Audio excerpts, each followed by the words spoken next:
Hello friends, welcome to my YouTube channel. आज हम फिर आपके सामने लेकर आए हैं एक नया वीडियो, नया कॉन्सेप्ट के साथ।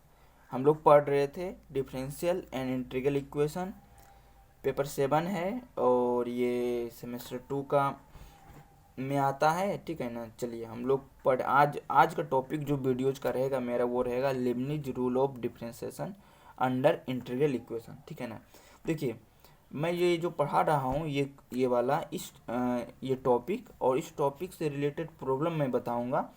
ये प्रॉब्लम जो है ना 20 में आया है ना 21 में आया है, लेकिन अगर मैम प्रॉब्लम बताई है तो हो सकता है कि प्रॉब्लम आ जाए, तो ये प्रॉब्लम करना ज़रूरी है। प्रॉब्लम तो मैम दे ही सकती है, इसमें तो कोई दिक्कत वाली बात है ही नहीं, ठीक है ना। तो हम लोग आज पढ़ेंगे इसको, आप लोग ध्यान से देखिएगा और कॉपी लेकर बैठे रहिए अगर आपके पास नोट नहीं है, ठीक है ना। अगर मैंने नोट्स नहीं है तो उसको लिखिए बैठ कर, ठीक है ना, और समझने का प्रयास कीजिए। ये एकदम वीवीआई है, ये जो मैं बता रहा हूँ आपको, ये 2023 में जो एग्ज़ाम होगा उसी के लिए, उसी को देखते हुए मैं ये बना रहा हूँ कि कौन सा टॉपिक आने का चांस है, कौन कौन जो टॉपिक आने का चांस ज़्यादा था वो मैंने पहले बता दिया। इसका थोड़ा सा कम है लेकिन मैं इसको भी बताऊँगा, ठीक है ना। चलिए देखिए लीबनिज रूल क्या है डिफरेंशिएशन अंडर इंटीग्रल इक्वेशन। इसका मतलब क्या है, ये लीबनिज साहब ने एक रूल दिया। क्या रूल दिया कि इंटीग्रल इक्वेशन से डिफरेंशियल इक्वेशन में कन्वर्ट करने का मतलब है कि इंटीग्रल इक्वेशन अभी तक हम लोग जो पढ़ रहे थे वो पढ़ रहे थे डिफरेंशियल इक्वेशन को कैसे इंटीग्रल इक्वेशन में कन्वर्ट करना है, ठीक है ना। अब हम लोग पढ़ेंगे इंटीग्रल इक्वेशन को कैसे कन्वर्ट करना है, किसमें, डिफरेंशियल इक्वेशन में। तो उसके लिए उन्होंने एक रूल दिया, उस रूल को कहते हैं Leibniz rule of differentiation under integral equation. ये होता है रूल इसका, ठीक है ना। अब देखिए यहाँ पर क्या है कि अब देखिए ये वाला रूल देख लीजिए, वन वेरिएबल के लिए, ठीक है ना, वन वेरिएबल के लिए ये वाला रूल है, ठीक है ना। मतलब वन वेरिएबल कहने का मतलब क्या हो गया मेरा, एफ टी जो है ना, टी तो वन वेरिएबल है, वन वेरिएबल के लिए कैसे हम लोग क्या कर इस इंटीग्रल इक्वेशन, ये इंटीग्रल इक्वेशन है एक प्रकार से, इस इंटीग्रल इक्वेशन को कैसे हम लोग डिफरेंशिएशन में, इसका जब डिफरेंशिएशन करना हो तो कैसे करेंगे, ठीक है ना। जब इस इंटीग्रल इक्वेशन का डिफरेंशिएशन करना हो तो कैसे करेंगे, ठीक है ना। चलिए क्या करेंगे हम लोग, देखिए यहाँ से क्या करना है, डी वाई का तो D Y by D X हो जाएगा। उसके बाद क्या करना है कि टी एफ टी जो है मेरा यहाँ पर देखिए, इसी का कमाल, एफ टी जो है, इस एफ टी में टी के बदले हम लोग पहले रखना है कि अपर लिमिट मेरा क्या है, एच एक्स है, ठीक है ना। देखिए एफ एच एक्स हो गया। अब उसके बाद क्या करना है, उसी का डिफ्रेंसिएशन ही कर देना है, ठीक है ना, और एच एक्स का ही डिफ्रेंसिएशन कर देना है, ठीक है ना। उसके बाद आप समझे मैं क्या बोले हैं, ठीक है, फिर से समझिए क्या है कि आपका एफ टी क्या है, मेरा फंक्शन है एफ टी। क्या करना है, टी के बदले आपको रिप्लेस करके अपर लिमिट जो रहेगा वो रख देना है। इसका अपर लिमिट क्या है, एच एक्स है, तो एच एक्स रख दिए हैं यहाँ पर। देखिए एच एक्स यहाँ पर है, देखिए एच एक्स है ना यहाँ पर। अब उसके बाद देखिए यहाँ से, अब देखिए एच एक्स है और फिर एच एक्स का ही डिफ्रेंसिएशन करना है, ये हो गया, ठीक है ना। उसके बाद माइनस, सिमिलरली वही करना है, टी के बदले अब क्या करना है, लोअर लिमिट रखना है। क्या करना है हमको, इस टी के बदले क्या, लोअर लिमिट क्या है मेरा, जी एक्स, और ये में हमको जी एक्स रखना है। तो देखिए lower limit F G x हो गया और यहाँ से जी एक्स का डिफ्रेंसिएशन हो गया।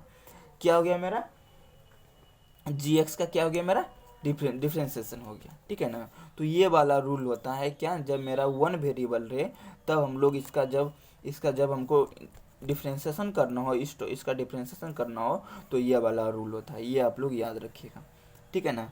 अब चलिए, अब उसके बाद आती है क्या नेक्स्ट, कि अगर दो वेरिएबल रहे कहने का मतलब ये हुआ, एफ एक्स टी रहे, एफ एक्स टी दो वेरिएबल है, इस टाइप से रहे तो इसका डिफ्रेंसिएशन हम लोग कैसे करेंगे, ठीक है ना, इसका हम लोग डिफ्रेंसिएशन कैसे करेंगे। चलिए उसके बारे में भी देख लेते हैं क्या है। क्या करने हैं आपको कि अंदर में जो है इंटीग्रेशन वही डालना है gx से fx, और अंदर में जो है उसका पार्शियल डेरिवेटिव लेना है, ठीक है ना, उसका पार्शियल डेरिवेटिव लेना है, ठीक है।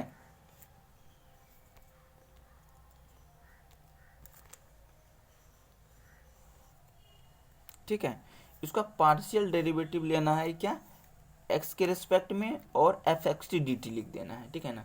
सिर्फ अंदर वाला का एक टर्म यहाँ पे आया पार्शियल डेरिवेटिव एक्स के टर्म में, ठीक है ना। अगर यहाँ टी रहेगा तो दूसरा दूसरा वेरिएबल देखना है क्या है, उसके टर्म में पार्शियल डेरिवेटिव करना है, ठीक है ना। तो वो हो गया। अब उसके बाद नेक्स्ट जो हम बताए थे वन वेरिएबल के लिए, वही वाला यूज यहाँ हुआ है, क्या, एफ एच एक्स, मतलब कि अपर लिमिट रखना है और उस अपर लिमिट का डिफ्रेंसिएशन करना है, और फिर लोअर लिमिट रखना है और लोअर लिमिट का डिफ्रेंसिएशन करना है, यही वाला था, ठीक है ना। चलिए इसका यूज करते हैं। चलिए अब क्वेश्चन क्या है मेरा, देखिए ये वाला आपको समझ लीजिए अच्छे से, क्योंकि इसका यूज होगा आगे, ठीक है ना। चलिए देखिए ये क्वेश्चन 2021 में पूछा गया है, ये वाला ये क्वेश्चन जो है 2021 में पूछा गया है, लेकिन प्रॉब्लम का कोई भरोसा नहीं, प्रॉब्लम ये भी डाल सकता है, हो सकता है कुछ चेंज करके यही वाला इसी टाइप का प्रॉब्लम डाल दे। तो प्रॉब्लम का है कि आपको सब करना पड़ेगा, जितना भी प्रॉब्लम है ना वो सब करना पड़ेगा। और थ्योरम का है कि आप थ्योरम अल्टरनेट होता है कि वो इस साल आया तो उस साल आने का चांस नहीं होता है उसका, ठीक है ना। लेकिन अगर विजेंद्र सर जैसे आदमी रहे तो वो डाल भी देते हैं ठीक है ना। तो मतलब कि ज़्यादातर केस में देखा जाता है कि जो पिछले साल जो पूछा गया है उसका आने का चांस नहीं होता है, उसके पिछले साल जो पूछा गया है, इसका मतलब है कि 21 में जो पूछा गया है उसका चांस आने का कम है अभी हम लोग का एग्जामिनेशन में, और 22 में जो पूछा गया है उसका चांस ज़्यादा है हम लोगों के एग्जामिनेशन में आने का, ठीक है ना। उस 22 वाला क्या कहते हैं 20 वाला क्वेश्चन का आने का चांस हम लोग के एग्जामिनेशन में ज़्यादा है, ये थ्योरम में होता है। लेकिन प्रॉब्लम में होता है क्या, 21 में तो पूछा हो सकता है कि ये वाला फाइक्स यानी फंक्शन चेंज करके हमको कोई दूसरा दे दे, तो हमको बनाना ही पड़ेगा, लेकिन हमको आएगा तब ना बनाएंगे, टाइप आएगा ना, तो उस टाइप को पढ़ लेते हैं, कुछ नहीं है, एक प्रॉब्लम पढ़िए और एक दो बार उसको रिवीजन कर लीजिए, आ जाएगा तो एग्जामिनेशन में आपका अच्छे से बन जाएगा, ठीक है ना। अब देखिए यहाँ से क्या है क्वेश्चन, क्या है यहाँ पर कि drive the differential equation with the initial condition 5 equal to 0 और 5 dash equal to 0 from the integral equation, ये वाला, ठीक है ना। अब पहले मैं थोड़ा सा पहले का कॉन्सेप्ट इसमें बता देता हूँ आपको, क्या है देखिए ये 5 इक्वल टू 0 और 5 डैश इक्वल टू 0, तो क्या हो गया, इनिशियल वैल्यू प्रॉब्लम हो गया, ये वाला हो गया इनिशियल वैल्यू प्रॉब्लम हो गया। और इसमें देखिए 0 और x है, इसका मतलब ये क्या है, मेरा वोल्टेरा है, ठीक है ना। आप लोग पढ़े होंगे ये वोल्टेरा है, ठीक है ना, ये वोल्टेरा है। चलिए अब इसको हम लोग क्या करना है, ड्राइव द डिफरेंशियल इक्वेशन, इस इंटीग्रल इक्वेशन को ड्राइव करके हम लोगों को क्या करना है, इस इंटीग्रल इक्वेशन को ड्राइव करके हम लोग डिफरेंशिएशन में कन्वर्ट कर देंगे, ठीक है ना। चलिए क्या होगा, कैसे कन्वर्ट करेंगे, अब यहाँ से देखिए क्या होगा, ये लिखेंगे, ये वाला ये फंक्शन है, इसका डेरिवेटिव करेंगे 5 डैश एक्स, और यहाँ से dy/dx लगा के ये वाला लिखेंगे। अब इसका क्या करना है, डिफ्रेंसिएशन करना है। तो रूल पढ़ाए हैं पीछे वाला रूल, यहाँ पर देखिए, यहाँ 2 वेरिएबल है, देखिए 2 वेरिएबल वाला ये रूल ये है मेरा, 2 वेरिएबल वाला ये वाला रूल है, हम डिस्कस कर दिए हैं वहाँ पर, देखिए लगाते हैं ये वाला 2 वेरिएबल वाला रूल। देखिए यहाँ से क्या था, 2 वेरिएबल वाला रूल क्या था, देखिए पहले यहाँ से क्या था कि इंटीग्रेशन को वैसे लिखना है, और x प्लस एक्स भी ऐसे लिखना है, और ऐसे लिखना है, ऐसे लिखना है, ठीक है ना। सिर्फ जो है x प्लस एस को जो है ना x के रेस्पेक्ट में पार्शियल डेरिवेटिव करना है, क्या करना है, पार्शियल डेरिवेटिव करना है। अब आप बोलिएगा x के रेस्पेक्ट में क्यों नहीं, क्योंकि यहाँ पर इसका इंटीग्रेट जो है ना s के रेस्पेक्ट में हो रहा है ना, तो हम लोग को पार्शियल डेरिवेटिव x के रेस्पेक्ट में करना है, ठीक है ना। ऐसा हम लोगों के क्या कहते हैं मैथमेटिशियन बना के गए हैं, तो उसी को हम लोगों को पढ़ना पड़ रहा है, ठीक है ना। चलिए उसके बाद क्या है, इतना करने के बाद उसके बाद देखिए क्या लगाएंगे, उसके बाद क्या बोले थे कि एफ एक्स प्लस एस है ना, एक्स प्लस एस, ठीक है ना। तो इसमें क्या करना है आपको, अपर लिमिट रखना है। अपर लिमिट आप अब बताइएगा एक्स प्लस एस है तो एक्स तो हमको एस के बदले रखना पड़ेगा, क्योंकि इंटीग्रेट हमको एस के रिस्पेक्ट में है ना, तो हमको यहाँ पर एस के बदले ही एक्स रखना पड़ेगा। तो यहाँ पर रखा गया है एक्स प्लस एक्स रखा गया है, ठीक है ना, ठीक है ना। यहाँ देखिए जहाँ जहाँ एस है वहाँ पर क्या रखेंगे, एक्स रख देंगे, एक्स रख देंगे। तो क्या है एक्स प्लस एक्स, और फाइव एस है तो फाइव एक्स है, यहाँ पर देख लीजिए फाइव एक्स। और उसके बाद क्या है आपका कि अपर लिमिट एक्स है ना, उसका डिफ्रेंसिएशन एक्स के रिस्पेक्ट में, देखिए क्या गया है ना, उसका डिफ्रेंसिएशन क्या गया है, एक्स के रिस्पेक्ट में, ठीक है ना। अब देखिए नेक्स्ट देख लीजिए अब क्या है, नेक्स्ट क्या है कि आपको लोअर लिमिट रखना है, ठीक है ना। क्या करना है आपको, लोअर लिमिट रखना है। देखिए यहाँ पर कि s के बदले x प्लस 0 लोअर लिमिट रखे हैं, और यहाँ पर हो जाएगा मेरा एक चीज़ यहाँ पर छूट रहा है, यहाँ पर 5 0, ये लिख दीजिएगा आप लोग 5 0, और फिर 0 के रिस्पेक्ट में क्या होगा, डिफ्रेंसिएशन। अब देखिए नेक्स्ट टॉपिक में क्या हो जाएगा आपका, यहाँ पर देख लीजिए यहाँ। अब देखिए जब इसका पार्शियल डेरिवेटिव करने आप लोग जानते होंगे, पार्शियल डेरिवेटिव क्या होता है, अगर x के रेस्पेक्ट में अगर पार्शियल डेरिवेटिव कर रहे हैं ना, तो जितना भी x के अलावा जो भी टर्म आएगा ना, सबको कांस्टेंट ट्रीट करेंगे, ठीक है ना। सबको क्या करेंगे, कांस्टेंट ट्रीट करेंगे, ठीक है ना। अब देखिए x प्लस एस है, तो जब इसका पार्शियल डेरिवेटिव कीजिएगा तो x का तो 1 हो जाएगा, और s तो कांस्टेंट ट्रीट करना है, बताए थे पहले कांस्टेंट ट्रीट करना है, तो उसका तो क्या हो जाएगा मेरा 0 हो जाएगा, और यहाँ से क्या हो जाएगा 5ds हो जाएगा। और इधर देखिए x प्लस एक्स क्या हो जाएगा मेरा 2x हो जाएगा, ठीक है, और 5x हो जाएगा, और dx बाई एक्स क्या 1 हो जाएगा। और यहाँ पर इस टर्म को देख लीजिए, जब आप 0 का डिफ्रेंसिएशन कीजिएगा वो मेरा क्या हो जाएगा, 0 ही हो जाएगा। अब देखिए नेक्स्ट टॉपिक में क्या, नेक्स्ट लाइन में क्या होगा मेरा यहाँ तक तो मैंने बता दिया था, यहाँ तक क्लियर है सबका, ठीक है ना, कोई प्रॉब्लम नहीं यहाँ तक, ठीक है ना। चलिए नेक्स्ट अब देखिए क्या होगा।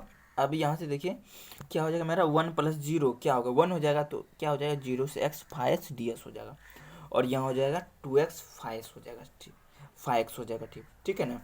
अब क्या करें अब देखिए यहाँ पर मेरा क्या है, इंटीग्रल का साइन रह ही गया, इसका मतलब है इसको क्या करना पड़ेगा, एक बार और इसको क्या करना पड़ेगा, डेरिवेटिव करना पड़ेगा, यानी डिफ्रेंसिएशन करना पड़ेगा। तो एक बार और डिफ्रेंसिएशन करते हैं डिफ्रेंसिएशन एक बार और क्या गया है, यहाँ पर देखिए 5-x का डिफ्रेंसिएशन क्या होगा, 5 x हो जाएगा, ठीक है ना।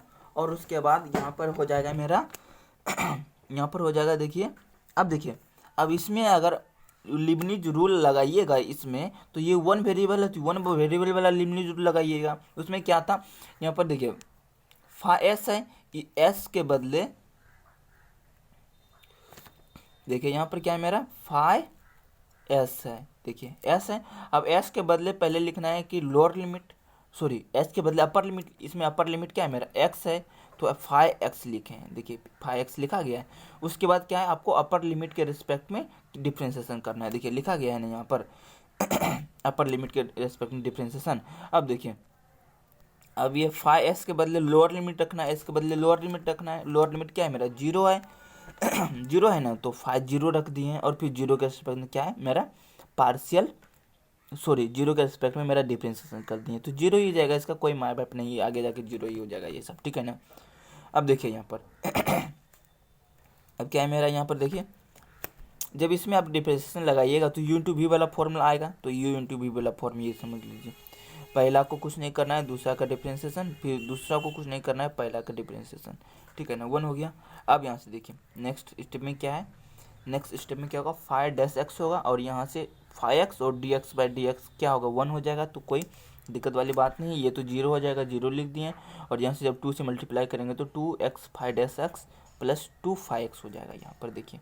अब यहाँ से देखिए इसी को आप सबको इधर ले आइए, सबको इधर ले आइएगा तो ये वाला टर्म हमको मिल जाएगा, तो यही हो गया मेरा which is required differential integral equation, ठीक है ना, यही मेरा डिफरेंशियल इक्वेशन मेरा हो गया, ठीक है ना। तो इस टॉपिक का क्वेश्चन पूछ सकता है, क्योंकि देखिए आपके इंटरनल एग्जाम में भी पूछा है, इसको सॉल्व करने पूछा है, ठीक है ना। सॉल्व करने का मतलब है इसको हमको कन्वर्ट करना है किस में, नहीं इसको सॉल्व करने पूछा है, कन्वर्ट करना नहीं, इसको सिर्फ हमको y(x) का मान निकालना है, यहाँ पर इसको सॉल्व करने बोला गया है। तो इसको कैसे सॉल्व करेंगे इसको भी देख लेते हैं, ठीक है ना। देखिए गिवन ये वाला है, ठीक है ना, और यहाँ से जब आप क्या कीजिएगा, इसको अलग अलग कीजिएगा, सेपरेबल कर्नल टाइप से इसमें है, जब इसको अलग अलग कीजिएगा यहाँ पर, तो अलग अलग इसको कीजिएगा तो इस टाइप से आ जाएगा, यहाँ पर देखिए इस टाइप से आ जाएगा, देखिए इस टाइप से आ जाएगा, ये वाला आ गया ना। अब देखिए लेट C1 इक्वल टू ये वाला हो गया, इक्वेशन 2 हो गया मेरा, इक्वेशन 2 हो गया, और C3 इसको हम लोग क्या मान लेते हैं, देखिए यहाँ पर इसको मान लेंगे क्या, C1 मान लेंगे, और इसको मान लेंगे क्या, C2 मान लेंगे, ठीक है ना। तो C2 मान लिए, ठीक है ना, उसको अलग मान लिए इंटीग्रेट करने के लिए, इंटीग्रेट करेंगे हम लोग लास्ट में, ठीक है ना। अब देखिए यहाँ से क्या होगा, अब C1 C2 जो माने हैं वो इसमें रख दीजिए, यहाँ पर रख दीजिए। देखिए रखने के बाद हमको ये वाला मिल जाएगा, y(x) equal to x plus X C1 plus X square C2, ठीक है ना। इसको आप मान लीजिए कुछ स्टार, देखिए हम माने हैं स्टार मान लीजिए। अब है क्या, अब बताइए हमको इस दोनों इस इंटीग्रेशन को सॉल्व करने के लिए आपको क्या क्या चीज़ का जरूरत है। पहली बात तो आप बोलिएगा कि हमको y(t) नहीं है तो y(t) लाना पड़ेगा, तो y(t) आपका यहाँ से ही आएगा, ये y(x) है ना, तो x के बदले t रख दीजिए तो आपका y(t) आ जाएगा, y(t) आ जाएगा, ठीक है ना।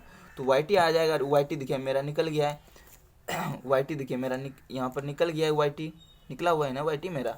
और फिर इस y(t) को इसमें रखेंगे पहले, फिर उसको सॉल्व कर लेंगे, फिर इस y2 को इसमें रखेंगे, उसके बाद इसको भी सॉल्व कर लेंगे, ठीक है ना। देखिए उसके बाद क्या कर, देखिए रखा गया है यहाँ पर, देखिए इतना तो आप लोग खुद तेज हैं, देखिए रखा गया है यहाँ पर ये वाला, देखिए रखे हैं। उसके बाद इसको मल्टीप्लाई वगैरह सब करके ये यहाँ से मल्टीप्लाई करके ये ऐसा करके, और यहाँ से मेरा जो फाइनली आंसर ये C1 जो आ गया है मेरा ये C1 इतना आ गया। और C1 देखिए एक चीज़, इसको मल्टीप्लाई सब मतलब सॉल्व करके आपको ये यहाँ इतना आ गया, ठीक है ना ये इतना आ गया, इसको इक्वेशन 5 मान लिए, नेक्स्ट इक्वेशन मान लिए। और सिमिलरली आपको इक्वेशन 3 में भी y(t) का मान रख के और y(t) का सॉल्यूशन आपको निकाल लेना है, ये वाला निकाल लिए, ठीक है ना, ये निकाल लिए, देखिए ये वाला आ गया इक्वेशन 6। अब हमको C1 C2 का मान चाहिए, तो इक्वेशन 5 और 6 को सॉल्व कर लेंगे। अब देखिए इक्वेशन 5 क्या है मेरा, अब देखिए क्या है मेरा इक्वेशन 5 मेरा क्या है, इक्वेशन 5 ये है मेरा, ठीक है ना, इक्वेशन 5 ये है और इक्वेशन 5 ये है मेरा, ठीक है ना। तो और इक्वेशन 6 ये है, दोनों को क्या करेंगे, सॉल्व कर लेंगे, लिखे है ना, solving 5 and 6 we get. Solve करने के बाद आपको यहाँ से C1 मेरा ये निकल जाएगा, ठीक है ना, C1 ये निकल जाएगा, और C2 जो मेरा क्या निकल जाएगा, ये निकल जाएगा, और ये C1 C2 का मान डायरेक्ट इसमें आप रख दीजिए, आपको ये वाला सॉल्यूशन मिल जाएगा, ठीक है ना। देखिए ये वाला इक्वेशन में हमको सिर्फ सॉल्व करने बोला गया था, ठीक है ना। देखिए यहाँ पर देखिए लेमडा नहीं दिया गया था, लेमडा यहाँ पर नहीं दिया गया था। अगर लेमडा दिया रहता तो सॉल्व करने बोलता तो हमको आइगन वैल्यू और आइगन फंक्शन निकालना पड़ता, चाहे कहा जाए या नहीं कहा जाए, हमको वही निकालना पड़ता, ठीक है ना। तो इसमें कुछ नहीं बोला, इसका मतलब लेमडा नहीं दिया, ये फर्स्ट इंटरनल में पूछ लिया। आप सोचिए मैम फर्स्ट इंटरनल में इसको पूछ लिए, जो कि इसका लिंक ना आपका 2022 के क्वेश्चन से ना 2021 के क्वेश्चन में कहीं पर भी इसका आता पता नहीं है, लेकिन तब पर भी इंटरनल में दिया गया है। इसका मतलब समझिए कि कोई बाहरी, अभी जो हम लोग पढ़ेंगे पिकार्ड एक आगे है, उसको भी पढ़ेंगे। पिकार्ड भी 22 और 21 और 20 से कोई नाता नहीं है, लेकिन तब पर भी वो मैम बताई है, तो हो सकता है मैम वो दे दें। और ये सब भी क्वेश्चन आपके लिए बहुत भी आई है, हम लोगों के लिए बहुत भी आई, ठीक है ना। ये सब तो हम लोगों को करके ही जाना चाहिए, ठीक है ना। चलिए थैंक यू। अगर वीडियो अच्छा लग रहा है तो बताइएगा कमेंट करके, ठीक है ना। तो हो सके तो मैं आगे जो है ना टोपोलॉजी पे वीडियो बनाऊंगा, ठीक है ना। देखिए पूरा क्वेश्चन तो मैं नहीं करवा पाऊंगा, लेकिन जो बेसिक होता है वो मैं करवा दूंगा, ठीक है ना। टोपोलॉजी में जो बेसिक होता है आपको समझने का, कि आपको किसी क्वेश्चन को रीड करके पढ़ करके आपके हम लोगों के पास जो नोट है उसको पढ़ के हम लोग और आप लोग समझ जाइएगा। उतना मैं बेसिक बता दूंगा टोपोलॉजी में भी, ठीक है ना। ओपन सेट क्या होता है, क्लोज सेट क्या होता है, और बहुत सारा है उसमें, ठीक है ना। टोपोलॉजिकल क्या है, T4 क्या है, T1 क्या है, रेगुलर क्या है, नॉर्मल क्या है, बहुत सारी चीज़ें, आउटडोर क्या है, हेरिडेटरी क्या है, इस सब मैं सब बता दूंगा। उतना बेसिक तो मैं कॉन्सेप्ट क्लियर कर ही दूंगा, ठीक है ना। चलिए बने रहिए हमारे इस वीडियो के सीरीज में, थोड़ा सा हेल्प मिल जाएगा आप लोगों के प्रिपरेशन को ऊपर करने में, ठीक है। Thank you for watching this video.